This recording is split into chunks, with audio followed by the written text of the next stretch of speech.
Assalamualaikum warahmatullahi wabarakatuh.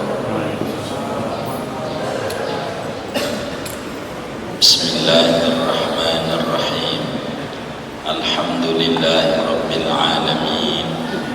Wassalatu wal akhirin Sayyidina wa maulana Muhammadin wa ala alihi wa sahbihi ajma'in.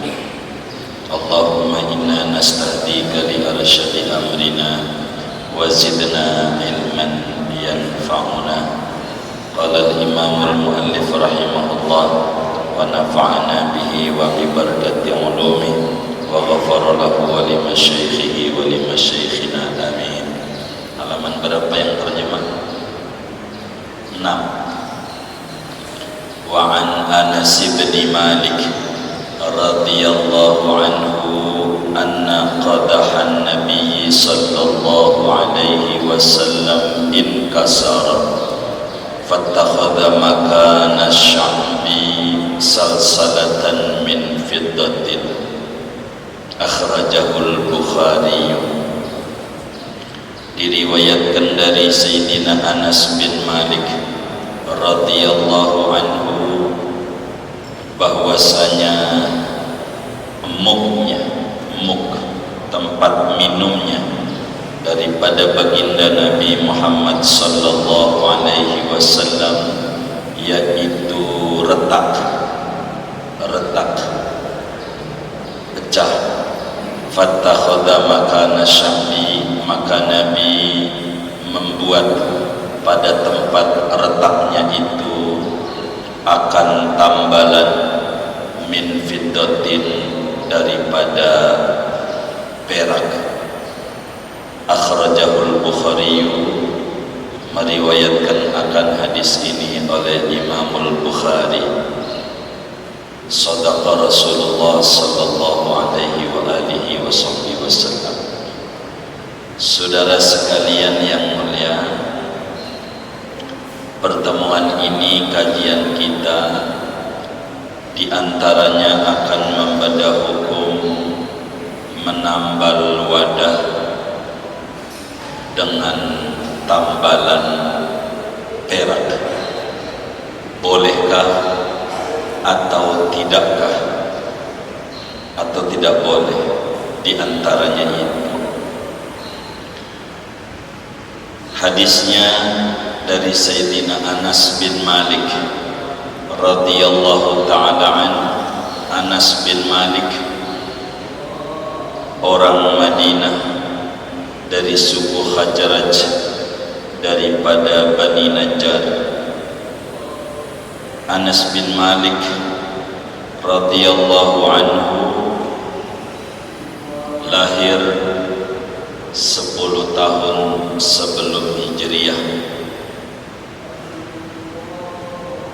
sehingga saatnya Nabi Muhammad sallallahu alaihi wasallam hijrah ke Madinah, umurnya Sayyidina Anas bin Malik radhiyallahu ta'ala an umur 10 tahun. Anas punya ibu namanya Ummu Sulaim. Bapaknya meninggal, dia kecil, namanya Malik, maka disebutlah Anas bin Malik. Anas bin Malik. Anas bin Malik ini adalah khadimnya Rasulullah sallallahu alaihi wa alihi wasallam. Anas bin Malik saat Nabi hijrah ke Madinah, di mana banyak orang Madinah laki perempuan memberikan hadiah kepada Nabi Muhammad sallallahu alaihi wasallam yang ke Madinah enggak bawa apa-apa, hijrah itu terusir dari Mekah. Maka ketika datang ke Madinah, Ummu Sulaim sedih ketika orang bisa bantu dengan uang, dinar, dirham, apa saja membantu dakwah Islamiyah yang diemban oleh Nabi Muhammad sallallahu alaihi wasallam. Tapi Ummu Sulaim adalah orang berpunya. dia teringat harta yang dia banggakan adalah satu-satunya adalah anaknya yang namanya Anas. Dibawalah Anas di hadapan Nabi Muhammad sallallahu alaihi wasallam. Ya Sayyidi ya Rasulullah, wahai Nabi Muhammad, kata Ummu Sulaim, saya lihat tidak laki tidak perempuan di Madinah ini semuanya telah memberikan hadiah kepada engkau. Saya tidak ada hadiah yang saya bisa berikan saat ini kecuali ini saja nih. Hadza Unais waladi, ini Anas, bocah umur 10 tahun Rasulullah. Menurut saya cerdas, bisa menulis, cerdas orangnya. Bolehlah kau ambil nih Anas untuk berkhidmat kepada engkau. Saya nggak bisa bantu engkau, jadi anak saya aja. Terserah engkau, kau jual kayak jadi budak boleh. Terserah engkau, diapain aja nih Anas, silahkan. Kau jadikan pembantumu, nemenin kemana aja silahkan. Kata Habibuna Muhammad sallallahu alaihi wasallam, la ya Ummu Sulaim bal yakhdumani. Anas tidak dijual, tapi untuk berkhidmat saja, ikut saya.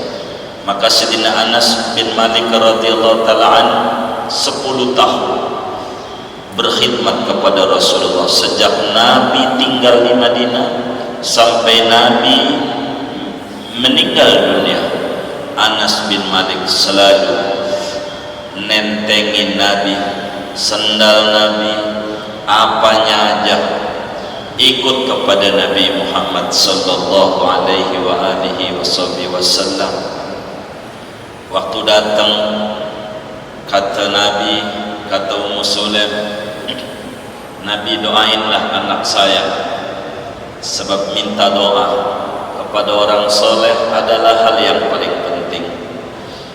Begitu, apalagi lah Rasulullah Sayyidus Salihin, rajanya orang soleh. Maka Nabi angkat tangannya, Allahumma aksir malah wa auladah wa atil hayatah. Ya Allah, banyakin harta bendanya Anas.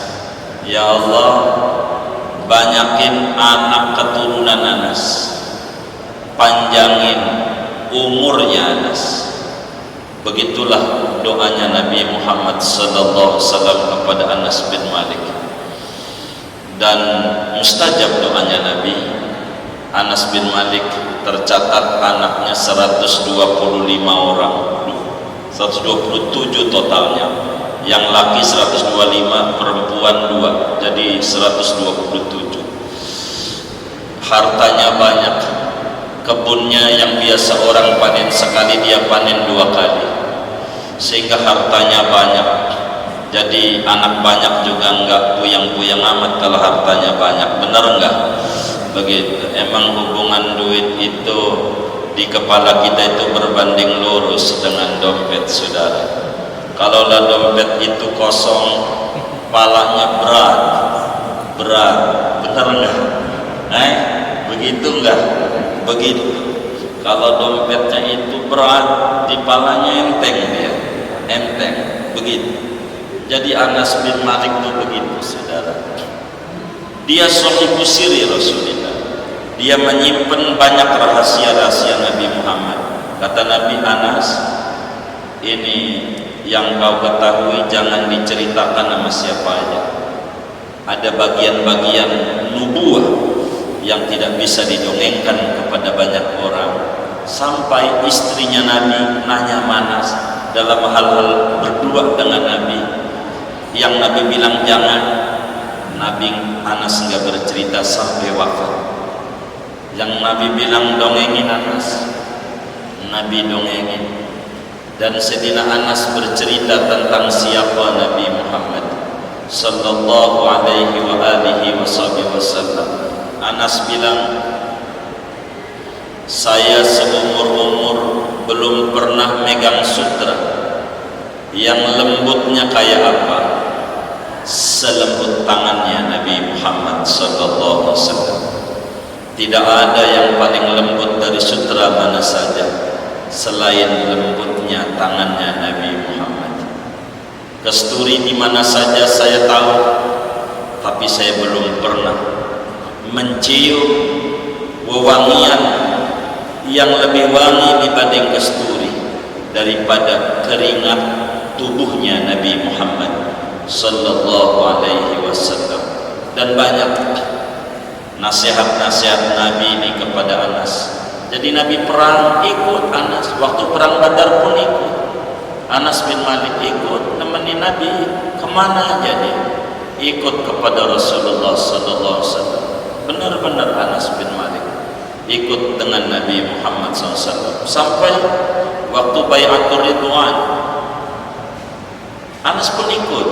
Laqad radiyallahu 'anil mu'minina idh yubayyi'unaka tahta asy-syajar. Di sana juga ada Anas bin Malik. Ini sahabat yang luar biasa. Apa saja dia melayani Nabi Muhammad, dan dia cerita tentang Nabi.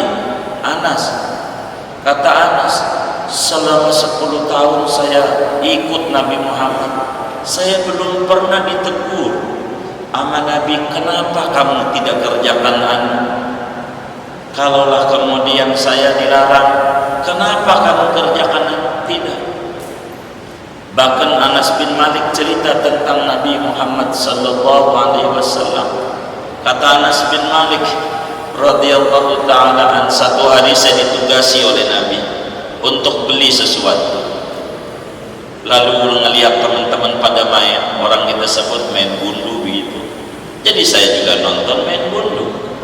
Apa yang Nabi suruh saya tidak kerjakan. Kata Anas bin Malik, sampai lama, sampai kemudian itu anak-anak selesai main gundu, saya berasa ada orang jalan di belakang saya, dekap saya. Anas, iya baik ya Rasulullah. Dari mana? Baru begitu doang. Bentar Nabi, dia lari beli apa yang Nabi suruh itu. Nabi nggak ngomong astagfirullah, Anas, kagak denger apa lo mau pergi. Itulah Nabi Yuna Muhammad sallallahu alaihi wasallam. Sidna Anas bin Malik sesudah Nabi wafat ngajar di Madinah sampai akhirnya oleh Sidna Abu Bakar Siddiq menjadi gubernur. Akhirnya beliau pindah ke Basrah, sampailah Sidna Anas bin Malik ngajar di Basrah lama dengan murid yang cukup banyak. Meninggallah Anas bin Malik pada tahun 93 Hijriah dalam umur yang cukup panjang 100 tahun lebih, sesuai dengan doanya Nabi Muhammad sallallahu alaihi wasallam. Anas termasuk minal muksirin, orang yang banyak meriwayatkan hadis Nabi Muhammad sallallahu alaihi wasallam. Tercatat di dalam kitab-kitab hadis, hadis yang disampaikan oleh Sayyidina Anas bin Malik dari Nabi 2286 hadis, ribuan disampaikan kepada orang, 2286 hadis. Nah, dari 2286 hadis kita akan bedah satu hadis pada pertemuan ini. Ini kita mau masuk pada hadisnya Sayyidina Anas bin Malik tentang Habibuna Muhammad sallallahu alaihi wa alihi wasallam. Kata Sayyidina Anas, anna qadahan nabiyya sallallahu alaihi wasallam ingkasar. Nabi itu punya muk. Tahu muk enggak? Ada cantingnya itu. Jadi kayak macam kendi begitulah tempat minumnya Nabi Muhammad sallallahu alaihi wa alihi wasallam. Sebelum saya terangkan tentang muk, ini kan kajian tentang bab wadah-wadah. Ini lagi berbicara wadah-wadah air perabotan rumah. Ini lagi materi hukumnya, dan kita telah pelajari bahwa seluruh wadah-wadah hukumnya boleh kita pakai untuk jadi gelas, piring, panci, wajan, centong, apa ya, boleh kita pakai terbuat dari apa saja, hatta benda yang sangat mahal harganya. Dari jamrud gelasnya boleh, dari piringnya dari safir boleh, terserah. Biar mahalnya kayak apa, yang penting jangan daripada emas, jangan daripada perak. Begitu wadah itu haram, sebagaimana di awal kajian kita pada bagian ini sudah kita terangkan. Selain emas perak boleh dipakai, tapi kalau emas perak nggak boleh. Pertanyaannya, bagaimana kalau gelas kita letak ditambal pakai perak, wadahnya bukan dari perak, dari tanah liat, dari beling, begitu, kaca, akan dibangun pabrik kaca terbesar, konon begitu, konon begitu. Jangan dicatat yang itu, nggak ada di hadisnya, nggak ada gitu. Ini saudara, retaknya ditambal pakai perak, artinya bukan gelas dari perak. Bagaimana ini? Begitu materi kita, bahwa Nabi punya wadah muk retak, lalu tempat retakannya itu ditambal pakai perak,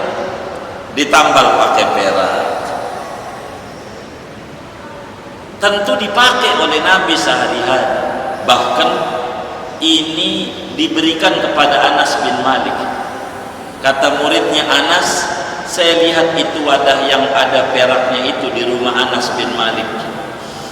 Anas bilang, saya sering kasih minum Nabi pakai muk itu berkali-kali.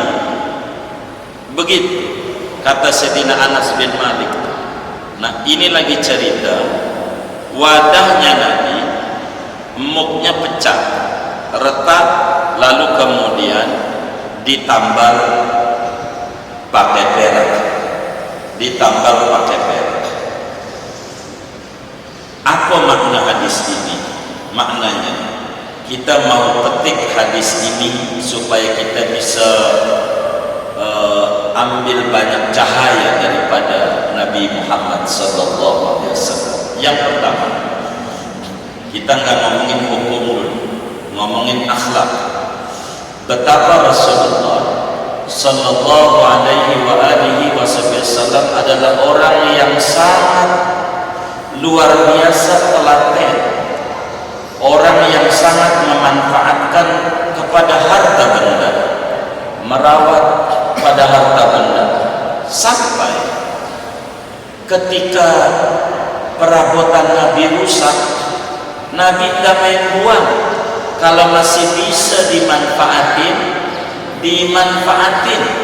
Tandanya sama Nabi ditambal pakai tambalan perak untuk perekat daripada muk yang retak itu. Artinya betapa Rasulullah Sallallahu Alaihi Wasallam barang kalau memang masih bisa dimanfaatkan, manfaatin, jangan boros, jangan sembarangan, jangan nggak peduli. Dari sinilah muncul kawan kita, cuma nggak dapat ganjaran kecuali ikut Nabi baru dapat ganjaran. Duitnya robek. Duit ada dua macam. Kata teman saya, bila mana di dompetnya yang ada pati murah berarti dia masih penjajahan. Kalau pati murah begitu. Tapi kalau sudah Soekarno-Hatta udah merdeka nih, begitu. Duitnya Soekarno-Hatta robek. Ini bagaimana nih robek? Kita lem pakai apa namanya? Isolasi. Begitu. Boleh. dapat ganjaran? Enggak, kecuali waktu kita nambalnya ingat Nabi ngajarin ini, memanfaatkan ini, dan kita disuruh ikut Nabi. Qul in kuntum tuhibbunallaha fattabi'uni fi ayyi syai'in al-mutaba'ah. Ikut pada apa? Laqad kana lakum fi rasulillahi uswatun fi ayyi syai'. Uswah di mana? Di mana saja, hatta pada barang-barang yang masih bisa dimanfaatkan, jangan dibuang percuma. Manfaatkan. Betapa pendidikan yang luar biasa dari Nabi Muhammad SAW. Itu ajarannya. Tandanya ketika muknya pecah, enggak dibuang oleh Nabi, akan tetapi dilem, ditambah pakai tambalan perak, karena perekat kala itu yang bisa melekatkan satu sama lain perak. Begitu, perak itu begitu. Kedua, betapa Rasulullah SAW adalah seorang yang sangat tawadhu, tidak bermewah-mewah, pakai gelas apa saja bisa. Nabi enggak kudu macam-macam banget hidupnya, begitu apa ada jadi aja. Jadi waktunya naik mercy istilah kita, waktunya ya naik busway, naik gojek biasa aja, sebisanya, enggak mesti harus begini harus begitu. Yang ada diambillah oleh Nabi Muhammad. Itulah hebatnya Nabi kita Muhammad sallallahu alaihi wasallam. Yang ketiga, kita ngomongin hukum. Bagaimana hukum menambal benda dengan tambalan perak atau emas? Begitu, karena yang diomongin di sini perak, materi yang tertulis. Begitu, padahal perak dan emas adalah logam mulia, saudara. Dobbah, artinya dobbah itu tambalan yang dipergunakan pada wadah yang retak supaya rapat kembali dan bisa dipergunakan. Alatnya bisa dengan perak, bisa saja menggunakan emas, bisa saja selain perak dan emas. Kalau selain perak dan emas, kita udah sepakat, itu udah boleh aja pakai power dulu, jadi itu mah. Pakai isolasi, jadi itu mah. Itu nggak usah kita bedah dan nggak usah dipertanyakan. Ini masalahnya emas dan perak urusannya, dan ini materi kita, saudara. Dan tambalan yang ada pada wadah ada dua kemungkinan.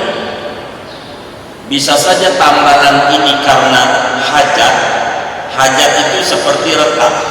Bisa saja tambalan itu karena hiasan, ditempel aja pakai perak.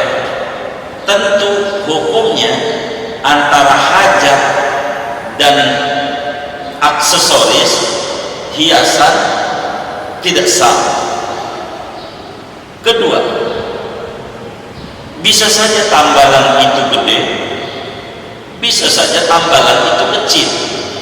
Artinya ketika gelas itu adalah pecahnya banyak, malah peraknya yang banyak. Bisa saja tambalan itu retak, tambalannya dikit. Tentu hukumnya akan mempengaruhi antara banyak dan dikit dari apa yang diceritakan oleh Sayyidina Anas bin Malik radhiyallahu taala anhu wa arda. Jadi apa hukum berbicara tambalan ini? Maka saudara, setelah kita mengkaji hadis Sayyidina Anas bin Malik bahwa Rasulullah sallallahu alaihi wasallam memiliki muk yang retak yang ditambal pakai tambalan perak. Nah, tambalan perak ini ulama akan membedah hukumnya. Apa hukumnya tambalan ini?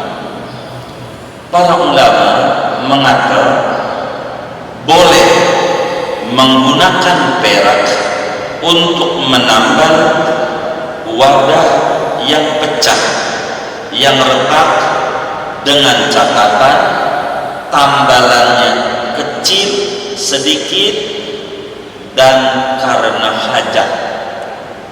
Tandanya Nabi punya wadah retak, yang namanya retak tentu dikit tambalannya, dan nambalnya juga karena butuh memanfaatkan barang supaya tidak mubazir. Itu berarti sepakat sama ulama tentang boleh menambal wadah dengan tambalan perak dengan catatan tambalannya kecil dan ditambalnya motivasinya adalah hajat. Bagaimana kalau tambalannya bukan karena hajat? Yang kedua, saudara, hukumnya makruh.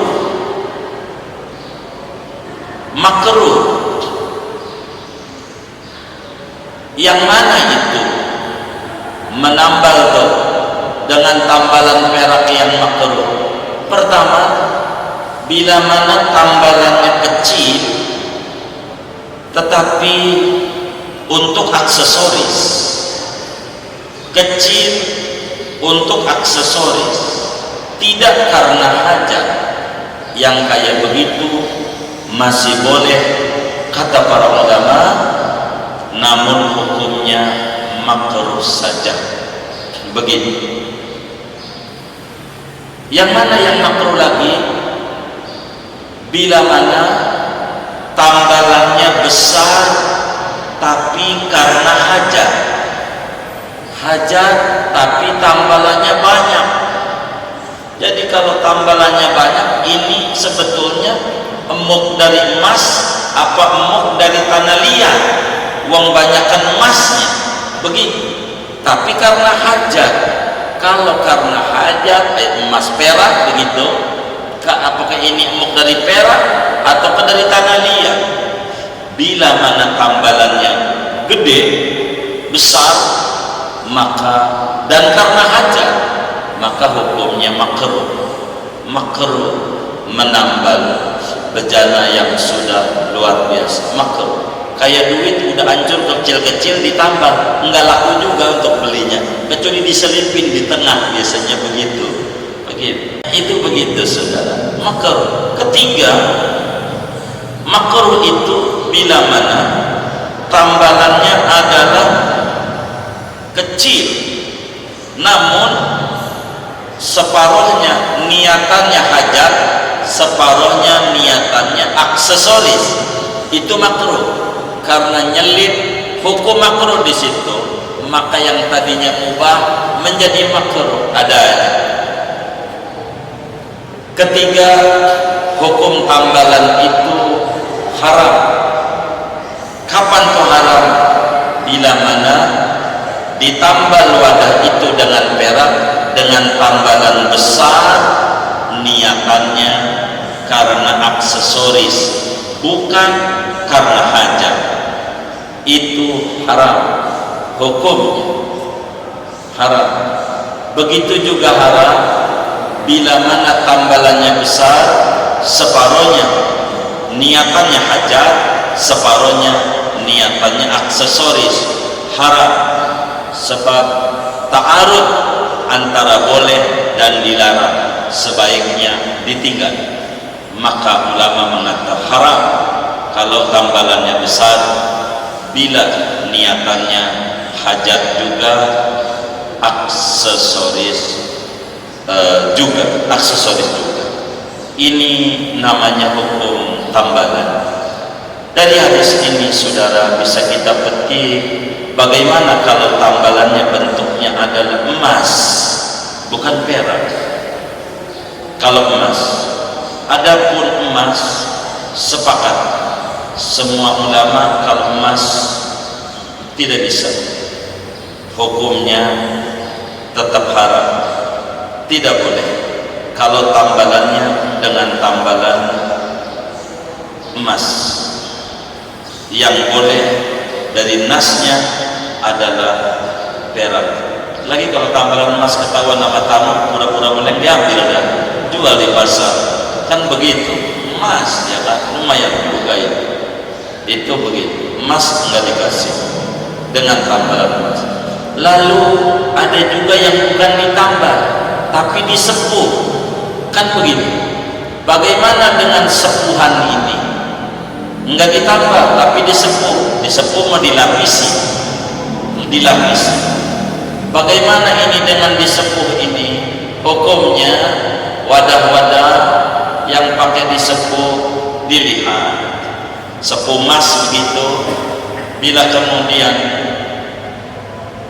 ketika dibakar terpisah butir-butir emasnya, akan menjadi haram adanya sepuhan itu. Tapi kalau kemudian waktu dibakar tidak ada partikel emasnya, seperti cincin-cincin yang suka di kolong bayoran begitu, ya begitu tuh ngangguk-ngangguk yang biasanya itu disepuh, itu bagaimana? Boleh saja sepuhan emas, itu bukan emas, pakai bahasa kasar kampung aja, kentut emas. Apa namanya? Kentutnya doang, sari doang, dipakai wudhu 3 kali, luntur lagi dia. Enggak apa-apa ya Pak? Enggak apa-apa. Bagaimana kalau emas dilapisi perak buat orang laki-laki, jadilah emas putih begitu. Emas tapi lapisannya perak. Tapi emas putih itu kalau bahasa orang sono platinum namanya, tapi orang kita diakalakan itu namanya emas dilapisi perak. Kata Imam Ibnu Hajar, enggak apa-apa, hilang emasnya dengan ditutupi perak, jadi bukan emas lagi namanya, sudah perak namanya begitu, bukan emas lagi, karena khuyala tidak ada. Tapi kata Imam Romli, tetap aja uang isinya adalah emas, tapi nggak kelihatan, tapi nggak bisa untuk khuyala. Karena itu tandanya boleh emas untuk mengganti gigi begitu, gigi kita copot atau masih utuh karena duitnya banyak, pengen diganti giginya, pakai emas semuanya. Hukumnya boleh begitu, boleh. Sebab tidak ada nama kesombongan di sana. Sebab tidak ada orang yang pengen giginya kuning, pengennya apa? Putih, pengennya ini kuning. Orang juga tertawa ngeliat dia begitu, kayaknya ada miring tuh orang. Ini keren, kagak ada kerennya, kagak ada, menjadi bahan sebuah tertawaan. Itu begitu, artinya tidak ada khuyala di sana untuk di situ. Itu begitu. Singkatnya menggunakan wadah yang ditambal pakai tambalan perak, bila kecil tambalannya dan niatannya karena hajat, hukumnya sepakat boleh. Cuman berbicara kecil dan besar dibalikan kepada public opini, sebab tidak ada keterangan yang mendasar dari Nabi. Setiap yang tidak ada keterangan, al-adah muhakkamah, adalah hukum yang berlaku pada masyarakat yang tidak ada nas dari Quran dan hadis, itu bisa dijadikan ketetapan di dalam agama begitu. Sehingga adat menjadi dasar hukum untuk sesuatu yang agama tidak berikan nas.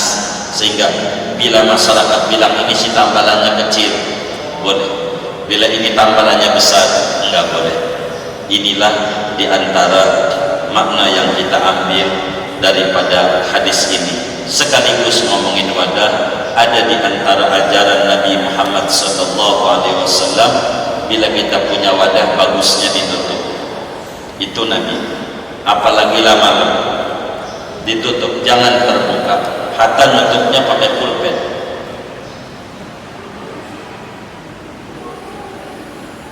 Begitu, jangan dibuka.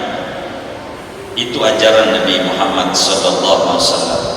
Di dalam hadis riwayat Imam Muslim, di dalam Sahih Muslimnya, Nabi bersabda, dalam 1 tahun ada 1 malam di mana Allah turunkan bala turunkan wabah penyakit, yang mana penyakit itu akan masuk kepada wadah-wadah yang terbuka, maka sunat ditutup taghtiyatul ina. Kalau nggak ada, walaupun pakai kayu. Begitu.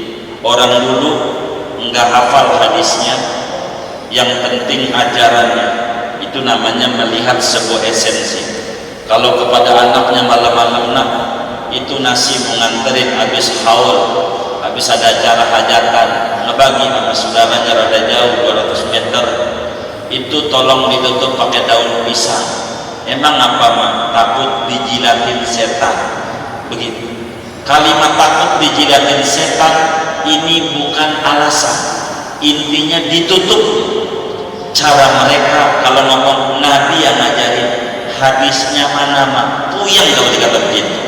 Maka orang dulu enggak kesana materi yang disampaikan. Yang penting ajarannya masuk, yang penting ajarannya masuk dan dipakai, maka ditutup pakai daun pisang, pakai apa, pakai ini. Ini adalah ajaran dari Nabi Muhammad. Jadi walaupun kita sudah higienis, kita makannya cukup rapi, kemudian muncul penyakit stroke, ginjal, kanker payudara, macam-macam, gula, itu bukan dari makanan. Bukan, makanan itu tidak mengandung penyakit, tapi makanan itu obat buat kita. Jangan-jangan kita minum malam-malam, bikin air, taruh di kamar, kita tidur, enggak ditutup, lalu kemudian ada kalajengking masuk ke dalam sini, kita enggak tahu, menyemprotkan bisanya ke situ, dia pergi, kita bangun tidur lalu kita minum air ini. Maka kalau timbul penyakit, jangan salahin Allah, salahin diri yang jauh dari cahaya Nabi Muhammad sallallahu alaihi wasallam. Maka disuruh ditutup. Aneh nggak punya tutup, pakai kayu, baca bismillah, bismillahirrahmanirrahim. Begitulah kita. Sampai kejadian satu ulama ngamalin ajaran Nabi benar saja. Pagi-pagi ada kalajengking muter di atas kayu yang dipalangkan di gelasnya dia. Pas pagi-pagi dia lihat begitu, Allahumma sholli ala sayyidina Muhammad wa ala ali sayyidina Muhammad. Kaget ulama, hebat Nabi Muhammad. Ternyata ini dia. Cobalah kalau saya nggak palangin pakai kayu, itu kalajengking masuk di situ, disemburkan racunnya, saya minum, bisa jadi penyakit di badan, penyakit macam-macam. Itu bukan salah Nabi, salah kita yang jauh dari tuntunan Nabi. Ini diantara ajaran-ajarannya. Singkatnya 7 hadis selesai. Setelah kita berbicara wadah, ada yang wadah itu boleh, ada yang wadah itu tidak boleh, ada yang pakai perak boleh, ada yang pakai perak hukumnya tidak boleh. Dengan ini selesai berbicara hukum wadah-wadah. Nanti ke depan sudah nggak ngomongin wadah lagi, kita akan berbicara tentang hukum menghilangkan najis dan macam-macam najis dalam kacamata hukum Islam. Kurang lebih demikian.